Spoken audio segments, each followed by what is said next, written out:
Hey, Tony DeWitt here, Missouri Appellate Attorney. I'm retired, and this is not legal advice. Everything I say is simply commenting on the law. And this will be what we're commenting on today.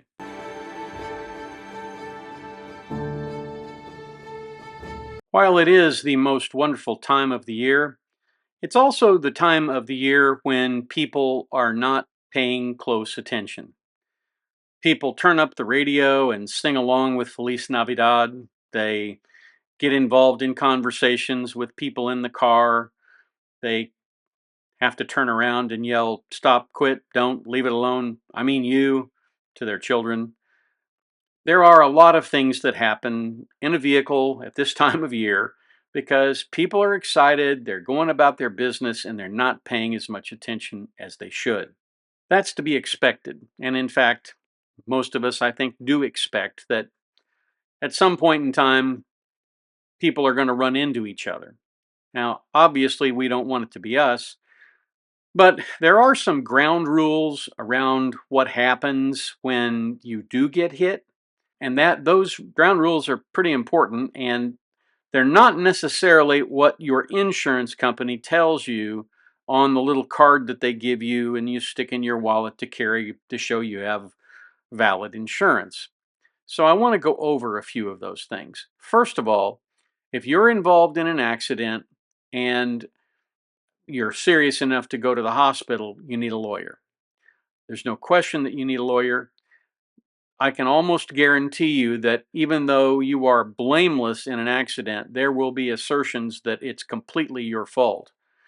That's not often the case, but that's the way the world works. People do not like to admit when they make mistakes, they don't like to admit fault, and as a result, they do what comes naturally, and that is they lie.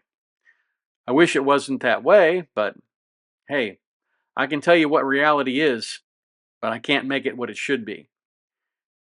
The interesting thing about being involved in a kind of wreck where you're taken away in an ambulance is that everything that happens to you from the point where the ambulance gets to you is documented. And of course, the police are going to document the accident scene. They're going to look at the skid marks. They're going to talk to witnesses who saw the whole thing, even though half of them won't have. They will just have listened to the other people talk and will parrot what they've said. You usually discover these people in depositions when you ask questions about what you saw, what you didn't see, that sort of thing. And when you get down to the finer details, people who actually saw it can tell you everything. People who are relying on somebody else's version of it often can't do that. So it makes it easier to impeach them, particularly if they're contrary to what you believe actually happened. But in those situations where somebody, particularly where somebody rear ends you, there is a good chance that after being hit, you're going to have some head and neck pain. Now, usually this is not life altering, but it can be. And the tendency, particularly among men, is to say, I'll be fine. And you make that statement at the side of the road, and it gets written down in a police report or in what the other driver tells their insurance company.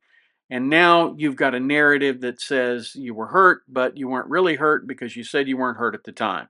So that's why I want to make sure, particularly for people who are hit from behind, that the first thing you do is you go to the ER or to your doctor and have an examination. Because here's what happens when you have that kind of injury. You will initially feel a little bit of pain, a little bit of discomfort. You'll think, well, it'll pass. You go home, maybe you lie down on the couch, take a nap, maybe you just lean back in your easy chair and snooze off, and the next thing you know, you wake up and oh, you can't turn your head because uh-oh, your neck hurts. Because once you relax and those muscles stiffen and tighten up, you're going to be in for a long bit of recovery. And if you haven't gone to the doctor, or you don't go to the doctor until the next day, then the first thing the defense attorney is going to tell the jury is This guy wasn't hurt. Oh, sure, he says he's hurt now. He didn't even go to the doctor until the next day. And so how can you realistically believe that this guy was hurt when he didn't even go to the doctor? I mean, if you were hurt, you'd go to the doctor, wouldn't you? So those are the kind of arguments that are made in courtrooms across the country every day. And so you need to go and get seen, and you need to have your condition documented, and you need to follow up with your personal physician and have him monitor your condition. If you go to physical therapy or you go to occupational therapy or some other form of therapy, whatever you do, if you go to that therapy, you want to make sure to get the names of the therapists, the names of the doctors, get all of that information, because you're going to need it in order to get the medical records which your attorney is going to want to get in order to prove your claim. Now, the next thing that happens sometimes is, particularly at this time of year, people want to be nice. And they say things like, oh, we'll work this out. I'm sure I'm not hurt that bad. And that may very well be true, but it may not be. And you don't want that in the record going forward. You want your claim evaluated on the basis of what the damage is, not on the basis of what you said about the damage before you knew there was damage. It's really important not to make a lot of statements after an accident. The other thing that you do after an accident is get out your iPhone or whatever phone you've got, Android, whatever it is, and take lots of pictures. Pictures of the intersection, pictures of where the lights are, pictures of the damage to your car, pictures of the police officer who's investigating. Now, you don't want to be, uh, you know, crazy about it and run up and shove your camera in somebody's face. But what you do want to do is you want to get the scene documented, because that will be important later on. A lot of times people will claim you crossed the center line. Well, if your car is on the correct side of the center line after the accident, it's really hard to make a claim that you were over the line. And that's especially true if somebody hits you and knocks pieces off of your car, because sometimes those will take an Alabama bounce, and they'll wind up 5 yards over on the other side of the highway because of the way that you were hit and the things were knocked off. I know from my own personal experience that happened. And so you need to be careful about that as well. Lots of photographs, those will help. And you want to send those to your insurance company. The other thing that you want to do is you want to make sure that you keep a copy of it and you keep it in its original condition.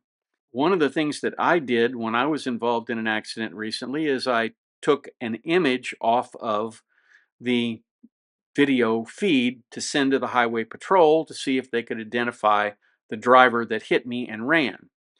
They weren't able to do that. But in order to do that, I first made a pristine copy. I locked it in such a way that it can never be deleted from my computer.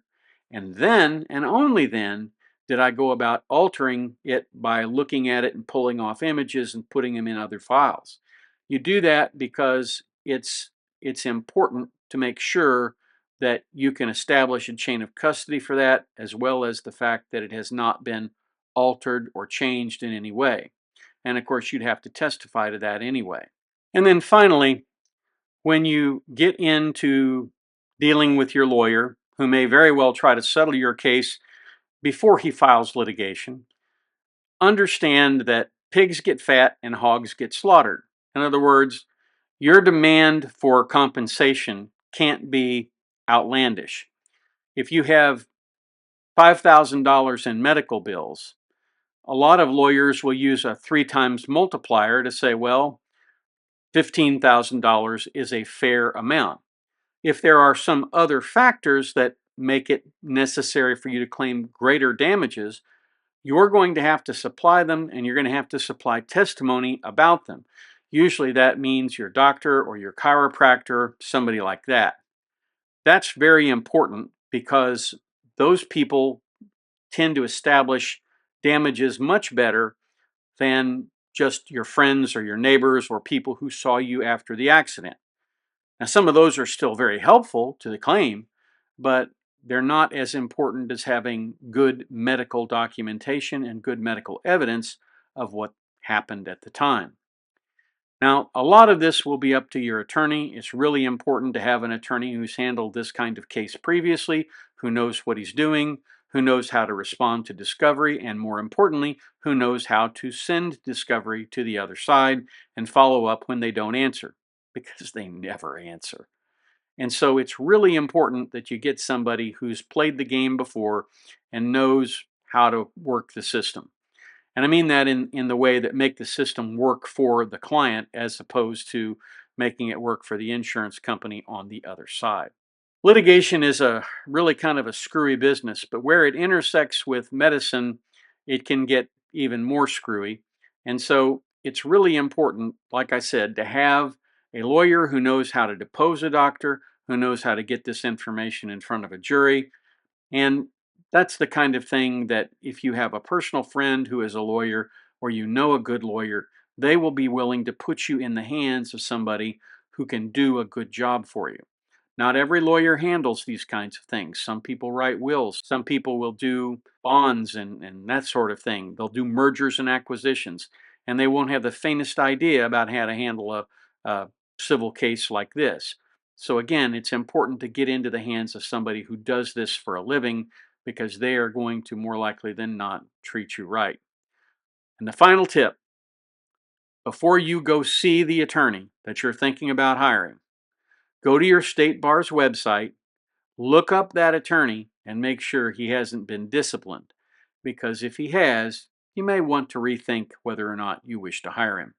Oh, and the people who advertise, they very rarely try cases. They very rarely get involved. Usually what they do is they aggregate the cases and they farm them out to other lawyers for a kickback. So that's something you can do on your own. I generally dislike the whole idea of having billboards that say were you hit by a meteor, it might be somebody else's fault. But that's commercial speech and it's protected by the Constitution. And I think it's a bad idea. I think it cheapens the legal profession. And of course, we've taken quite a few hits in the recent years. I don't think we need to take any more. It's just my own personal opinion. Thank you so much for watching. If you have any questions, drop them in the comments down below. Like, share, subscribe. If you have the opportunity today, particularly at this Christmas season, go out of your way, do something nice for somebody, and then come on back tomorrow, join me down here at the beach, and we'll talk about something else. I shouldn't have to say this, but you don't seek legal advice from a guy down at the beach. You seek it from a lawyer in a lawyer's office, where there are people running around in suits and secretaries and all kinds of other people.